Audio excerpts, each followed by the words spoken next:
برم پیش آقای جن بگم یه نفر برام جادو کنه، فقط ببینم میتونم پولشو ندم یا نه. آقای جن اجازه است؟ سلام آقای جن، خسته نباشی. سلام. بله. آقای جن من میخواستم یه نفر رو برام جادو کنی. باشه جادو میکنم، ولی قیمت دلار رفته بالا، هزینه‌اش زیاد میشه. عیبی نداره برام جادو کنی. اسمشو بهم بگو. اسمش ایمانه، فامیلش هم احمدیه.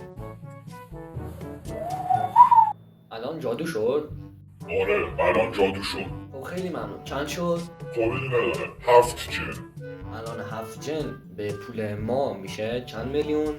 7 جن میشه 7 میلیون. 7 میلیون؟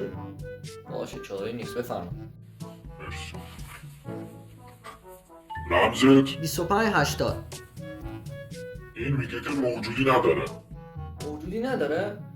خب چیزه آقای جن، من میتونم برم پولشو بعدش براتون بیارم؟ خیلی من ببخشید. وایسا.